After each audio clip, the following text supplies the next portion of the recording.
Wet Slicks. We're back on TT Isle of Man Riding the Edge 3 for our 7th career mode video. Back on the Yamaha today on the Clips course in the wet. We're qualifying for the 5th race. So we're about halfway through this career mode now, halfway through the qualifying events anyway. So feeling pretty confident about this one. The bike's been feeling pretty good. We didn't do particularly well at the last race, but the Clips course is one that I feel like I know pretty well, even in the wet. I feel like we're going to be doing pretty well here. Just maybe give the AI a couple of seconds to head off and a brief look at what we need for upgrades. We've got the new tyres. We've got the best tyres on there now, so should have some half decent grip here in the wet. And this is again one of the shorter sections. One of the shorter courses, so shouldn't be too bad. This bit is really windy, really tricky, very, very slow corner down here, this hairpin. I always think of that as like the halfway point on the Clips course. We get very tight there to the apex. It was a bit too close. Not used to. I've had a bit of time off this career mode, focusing on some other things and just not playing the game maybe as much, and I'm not used to the handling as we go for a bit of a tumble there. So I'm going to restart and clean slate, go for it again. Yeah, the bike is really hooked up. Very, very good feeling with it, like kind of too good. Like I wasn't expecting to have as much grip as I did, so I'll try that again, but kind of pushing a little bit more. Not this corner, not that corner, that corner. You don't want to be pushing it too hard, because you'll just end up in the wall. But these ones, these corners, normally you can flow through quite nicely.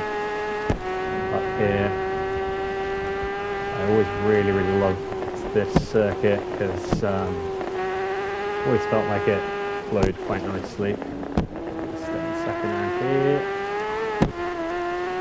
After briefly adventuring into first, there's always a nice little line. This next corner, you can get a nice line you can kind of thread through here. Yeah, just like that. And then remembering to scrub off a little bit of speed here. And take the bike a little bit wide, but not too wide, and coming up this nice little straight. And you can get up the speed a little bit more, and then there's a couple of corners up here that you kind of want to be cautious of. Tend to be using second, maybe even third gear with the Supersports. These cranes that you're coming up to here. Ooh, we've got to remember we're in the wet. I kind of keep forgetting the grip that I've got right now is fantastic. Feeling that it can kind of put you off, because I almost feel like I'm in the dry right now. This corner you have to be very cautious of as well. I've been given a little bit of a penalty there for adventuring into the gravel. But this is quite cool. The change of elevation here is awesome. You get the bike up to 6th gear, down the hill, up over this little bump. And then this big sweeping right hand. It gets very bumpy as we get very, very, very close to the curb there. Very bumpy, as I said, and then using this house on the left there kind of as the main braking marker. Yeah, the feeling is pretty good. Really careful there are the bumps and the braking.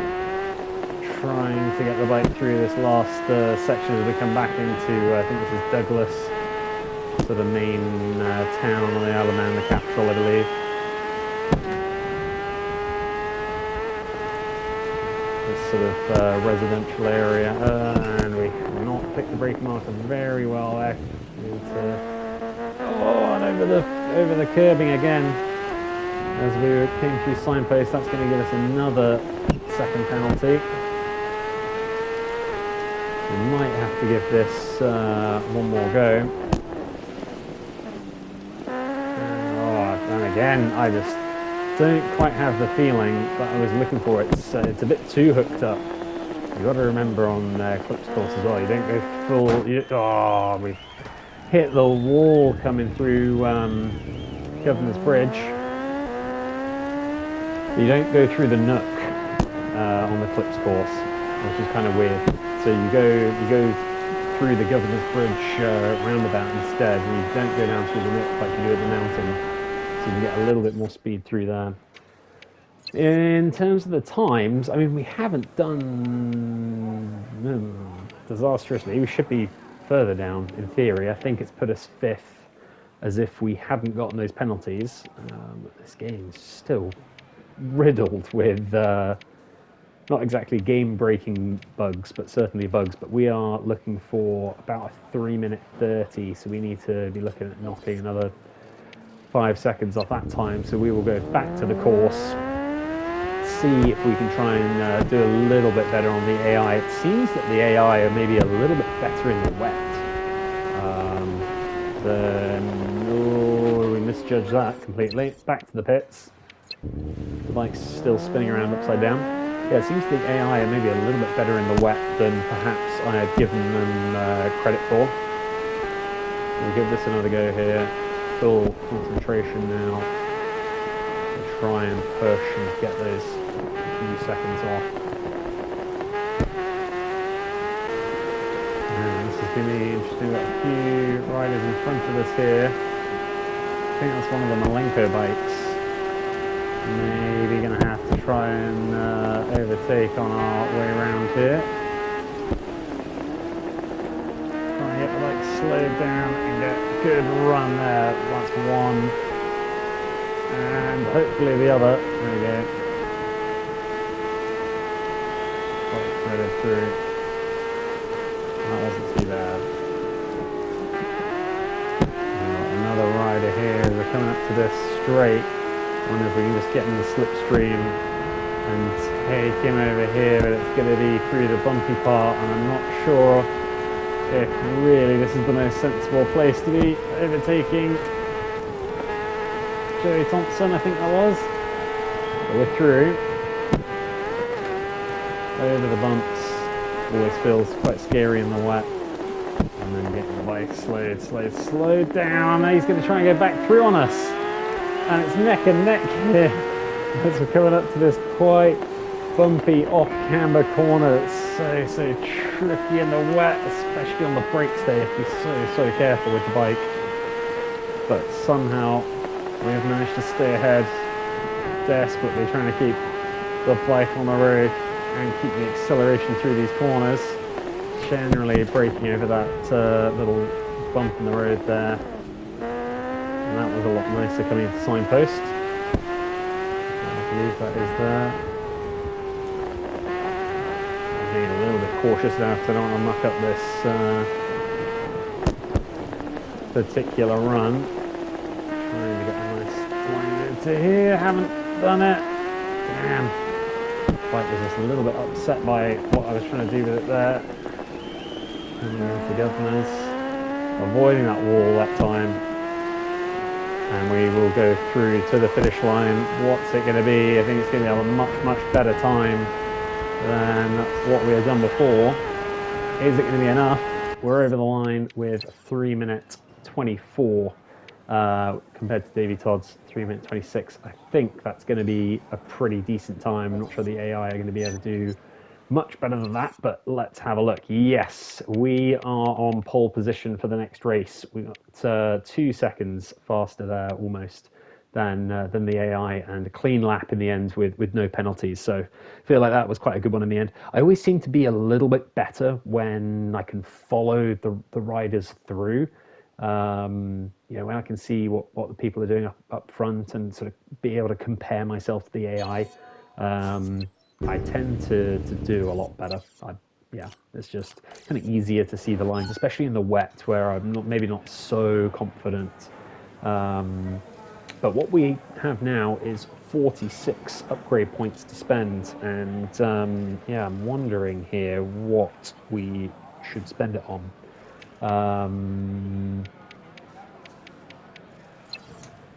maybe something that's going to give us a little bit more stability. Let's go with new front suspension. So that's 16. So we're not going to be able to get the full package there. Let's go for new fairing as well. That brings us to 19 points. Let's maybe do another lot on the fairing. That's going to give us a little bit less overall weight and increase our aerodynamic drag coefficient. Say that 3 times quickly, and leaves us with 1 upgrade point left, which is what we had before anyway. So the bike is looking a little bit better in terms of upgrades. Only the rear suspension that we haven't upgraded whatsoever. It's only really because it doesn't do much for the bike. It decreases the overall weight a little bit, and you get a better range on the rebound and compression and stuff, but don't tend to use those like completely maxed out. They're most extremes. We're at the point I already have them all at 1 anyway, and that's where I want them. So that tends to be the very last thing that I upgrade on the bike, only if we've got the points left over. But this has been another successful video.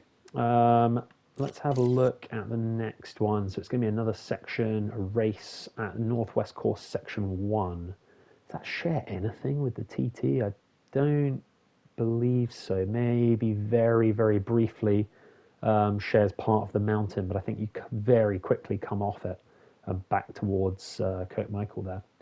So that's going to be another interesting race. We're on pole position, so pretty happy with that.